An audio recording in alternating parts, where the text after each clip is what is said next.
Hello everyone! Yay, I'm actually on time even though I said it, well, I'm on time for my second time, which was late for my first time. Okay, happy Friday! I wanted to pop on. I have so many ideas of things that I wanted to be sharing with you guys. So I just had to choose, and I chose to go with a card that I already have going, or had already made, so that it didn't, so that I could actually get on here and do this. Sorry, I'm just setting up, hello Lynn Scott, my iPad so that I can see your comments at the same time. Okay, I think we're good. All right, so we are going to, I'm going to show you this technique. It's super simple, and we're going to do a couple of different things. We're going to recreate this card, and then I wanted to just show you how you could do something else. So what we are going to do is use sponges. So this, you can buy these from Stampin' Up. They come as a big round sponge. I think they come as a pack of 3.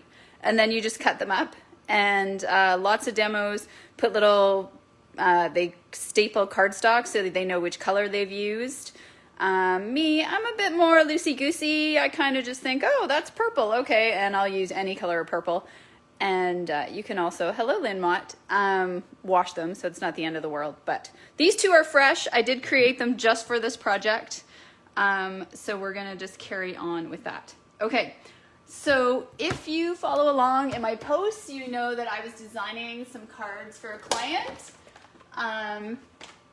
And this was one of the designs that I gave her. It is not the design that she chose, which is awesome, that's fine. That's why I give people choice. But I really like it, and I know some other people really liked it, so I'm gonna make some more and we're gonna go from there.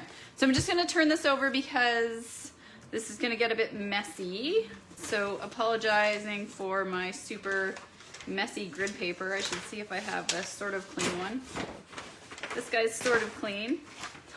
I don't know if any other demos are like this. I assume that they are, but I don't have a lot of these right now. I have lots of grid paper, but often what I have is a lot of grid paper left over from card classes, and I like to give people a new piece. They don't want a piece that's been stamped all over with it. So then I just keep using these for myself. So what I did when I made this card originally, because I wanted it to sort of be fairly exact, I wanted a certain border. I kind of had it marked on the side of my grid paper where I was going to do my sponging. So we're going to do that again. And I'm going to do that with my super fancy rainbow pen that I got from Stampin' Up, which is fun. So if we look at this one, what do I have? I have, it's funny how we work in inches, but we are metric. So I've got just over an inch on that side, and I've got like 7/8 on the top. So if I kind of go down here and pick 7/8 is about there, and this one was like an inch and a bit, so that's about there. Okay, you totally do not have to do this part, obviously, but that's my plan.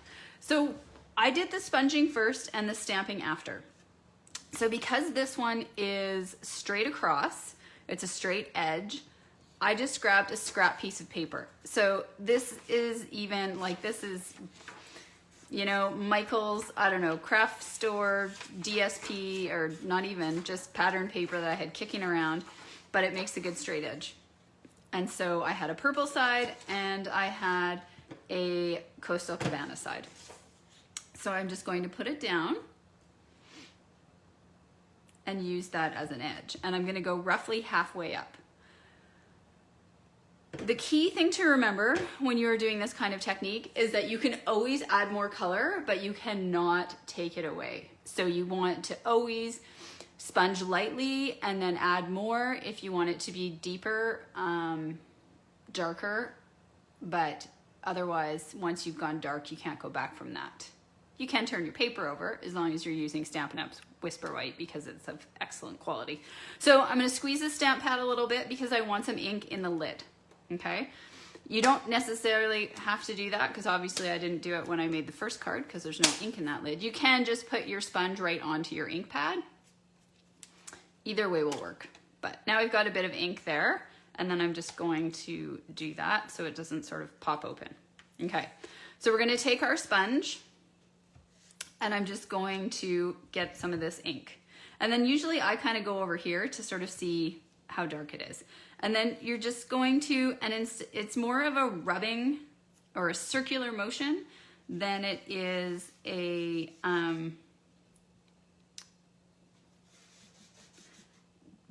patting. So I actually don't have any ink on there. So it's more like this, you're sort of rubbing circles, okay? And then you can see the color will build. You can go back over it. So you can see here is probably where I first put it right in the ink. So I'm actually just gonna go off my ink pad because that's gonna be a bit easier. I'm gonna dab it off over there. And then I'm just gonna kind of start and I'm gonna work my way up. Now obviously if my fingers slip and I move my guide, I'm gonna lose my straight edge. So that might be an issue. It might not. And you're just gonna kind of go along like this, okay? So I can see where my other line is. I can sort of tell where my halfway is going to be. So I'm just gonna kind of go a little bit higher up, and that's okay because then they're gonna overlap. So we're gonna take this away and we're gonna see. So you can see we've got a nice straight edge, and then we've got our purple color, our Highland Heather. So I'm gonna close this up, and I'm going to take the sponge and move it out of the way. Now, what I'm actually going to do, and I learned this from doing this last time I then went like this, and then I was trying to sponge coming this way. So I'm gonna actually rotate my entire paper. And the reason I'm rotating the grid paper is because, of course, I marked those lines on there. So again, if you're not being super mathematical about it, you wouldn't have to do that. The other thing you could do, you could use painter's tape or washi tape to actually create your straight edge. The nice thing about using the paper is you know that you've got all this paper to catch any ink. If you use just a line of washi tape, you have to then be very careful about how far you go so you don't end up where you don't want it. Okay, so now we've created our second straight edge, and I'm going to open this one. So you can see this one, I've got a lot of ink in the lid. This ink pad in itself is a bit messy. I think what's happened is I re-inked it and I put way too much ink on here. I know that's what happens actually. So we're gonna do this and then I'll actually show you what you can do if you do that. It's not ideal, obviously. So I'm going to put some ink in the lid because there's lots of ink. So you can see it's kind of like sudsy. Okay. Where's my second sponge? Here it is. Okay, so now we're gonna get our other sponge and I'm gonna do the same. I'm gonna get some ink on it. I'm gonna kind of go over there and then you can see, and then I'm just gonna do the same. So you can see I'm super cautious about having it be too much ink to start with.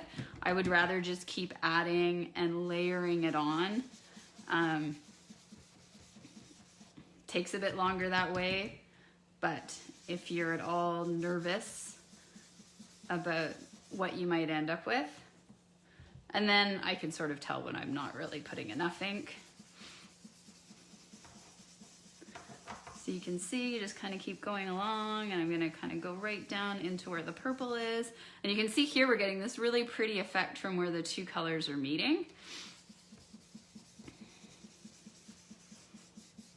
So yeah, so kind of like that. So like I said, you can just keep adding more and more color if you want. And there we go. So we've got another nice straight edge there. I think that's actually straighter than my other edge. Okay, before we carry on with this card, I just want to tell you, so for anyone who re-inks their ink pads, if you end up with too much ink, you can use your bone folder, you can use a spoon. What I actually have is I have a whole bunch of these stir sticks from a work function where we ordered in like Starbucks or Tim Hortons, and they gave us a whole bunch of these, and rather than them go in the garbage, I took them all home. So what I often do is then I will just go like this and try to get some of the ink off the pad so you can see all that ink, but also just move it out of the way. So there's only so much you can see you're going to be able to get off. So I'm pressing quite hard there and getting all that ink off. No, I'm doing this because I have a re-inker, so I know I can add more if I end up taking too much ink off. But sometimes this happens, especially for me, I find with these new, the newer ink pad, it's a little, I'm never quite sure how much to add when I'm re-inking.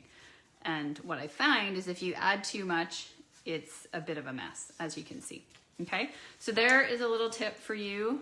But also please know that if you ever order an ink pad and it is not behaving like you would expect it to, you open it, it seems sudsy, or there's not enough color, or it's drying out really quickly, then that is actually a problem with the ink pad. And please don't ever just accept that as like, oh, this ink pad just isn't ideal. We call Stampin' Up about that, okay? And then they will do something about that for us. So we're gonna put that away. There's my little tip for today. All right, and then yeah, I just keep reusing these. Okay, back to our card front. So now it's just simple stamping. So this card really is just simple stamping. It's just ink, it's paper. In the end, I put an embellishment on it, but other than that, there's no DSP, there's no ribbon, there is nothing super fancy about this card. But hopefully you would agree, it looks really impressive. So now we're gonna take our multiple tree stamp from the In the Pine stamp set. If you do not have this stamp set yet, it is a winner. So there's only one seasonal greeting. The other one is just a lovely thinking of you, but it kind of replaced, to me, it's like the lovely as a tree. It kind of replaced that. You can use this stamp set and the dies that go with it for so many things, right? Sympathy cards, masculine cards, like so many things. So of course now, like usual, I am looking for my foam mat. I have two of them so that this doesn't become an ongoing problem. And I know one of them is upstairs, but I assumed the other one was down here. And of course, I don't see it, and it's not in the drawer where I should have it. So we will make do. The reason I like the foam mat, it just provides a bit of backing when you're using a photopolymer. Okay, so it's just straightforward now. We're just going to stamp these trees. So I am using basic gray. I didn't want to use Watching from CT. What's it like there? Is it snowy? It's very rainy here, although not now, I don't think. I didn't want to use basic black because I just sort of felt it like it was a bit too dark. Also, the client, her company colors were gray, blue, and white. So that's the other reason I went with the gray. I just think the gray looks really nice too. It's very pretty. That's sort of one of my go-to sort of things. So you can see I'm using the bottom here for where I want the trunk on the tallest tree. I will use gray quite a bit when I want a strong neutral, but I don't want black. So gray is a really great choice for a strong neutral. Navy is another one.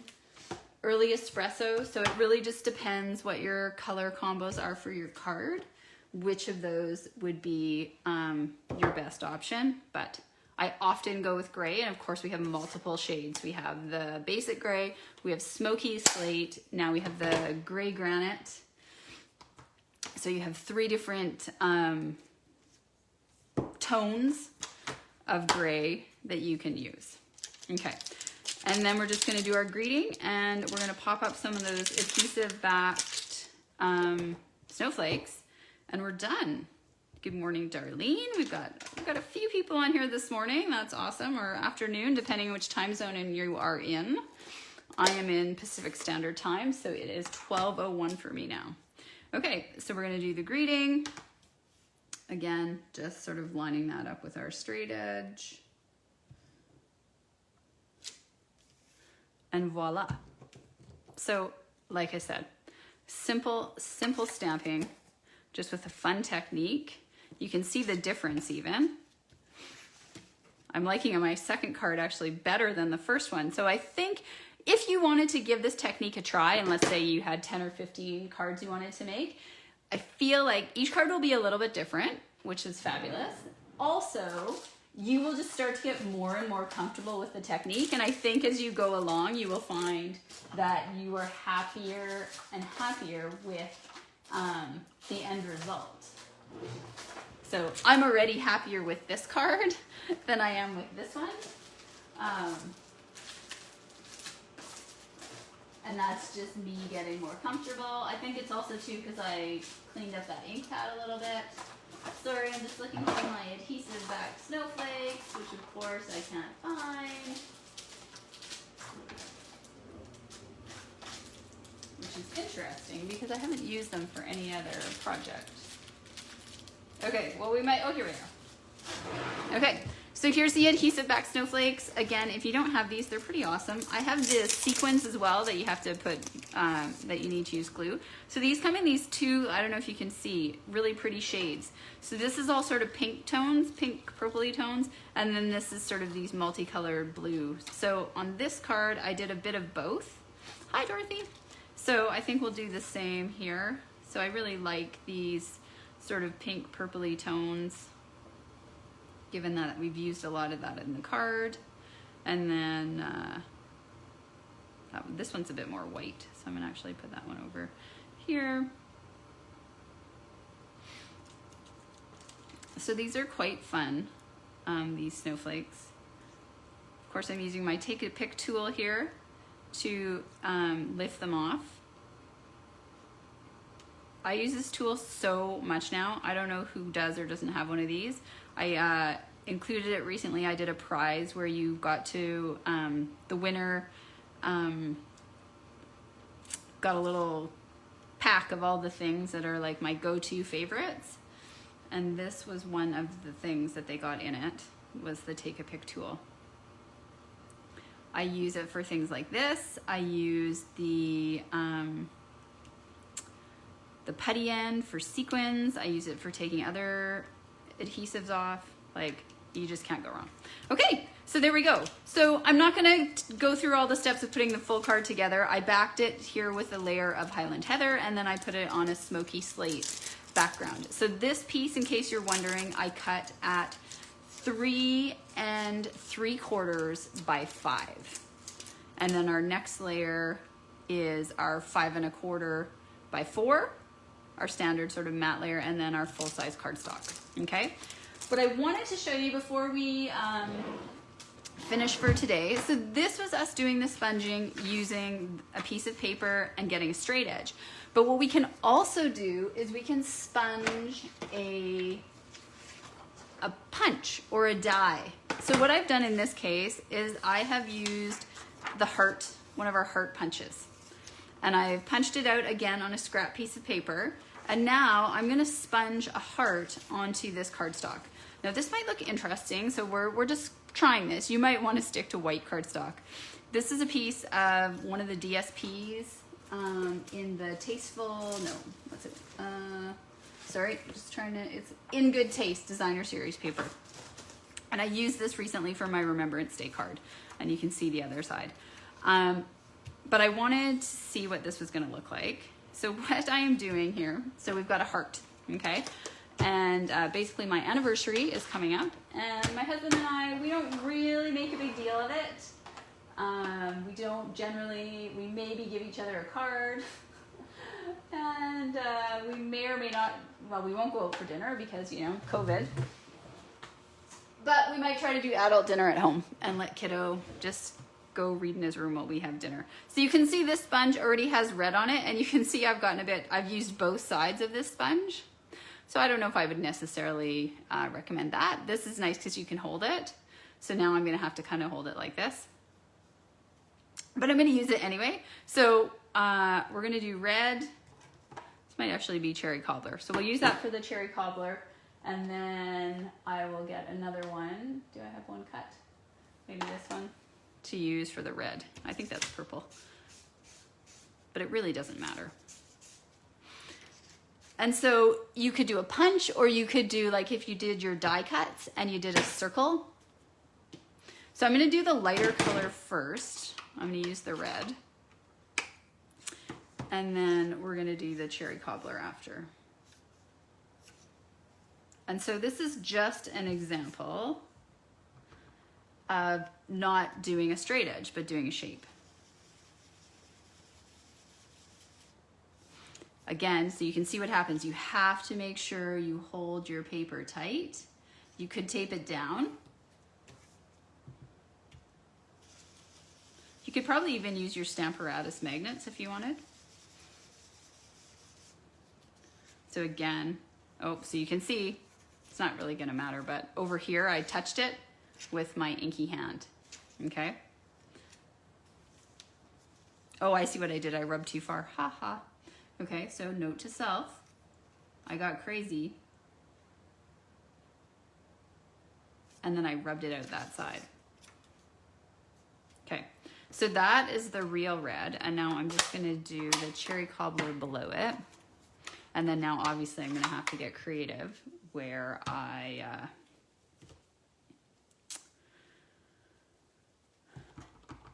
went where I didn't want to. The other thing you could do is if you knew you were gonna sort of not be paying attention and you weren't gonna keep a good hold on it, you could set down some of your blocks to hold it in place.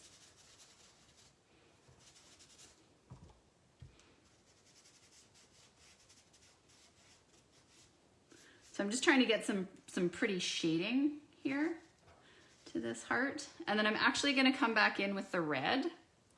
So I'm gonna move that off the screen. A melted snowman, cut it out. Oh, that would be really pretty. Yeah, there's so many things you can do with this technique.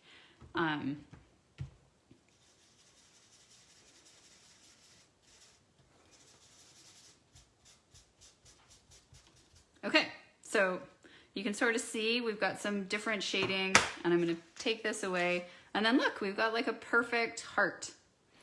So without having, I mean, I could have obviously just punched out red paper, but it's just a nice way, and then you can sort of put your sentiment across. So yeah, I think that looks really pretty. So I'm gonna turn this into a anniversary card for my husband. So don't tell him, and I'll be sure to post that when I do. So that's what we got for today, folks. I just wanted to show you that technique. It's super easy. I'd love to see your creations if you decide to give it a try. If you don't have sponges like these, but you've got like old school makeup sponges kicking around, you can use them. But like I said, these come in a bag of 3. Looks like this, stamping sponges. So that you can order. The other thing that Stampin' Up has is the little sponge daubers. Okay, so these also work. You can also, or coming soon, they're gonna have these blending brushes, and mine should hopefully arrive today in my pre-order. And once I play around with those, I'll be sure to let you know. So thank you. If you joined me on your lunch break, thank you. And hopefully you guys are having a fabulous Friday, and hopefully the rain's let up for a little bit. I'm gonna go have some lunch, and then I'm gonna try to spend a little bit more time crafting before kiddo comes home from school. Thanks, guys. Have a great day.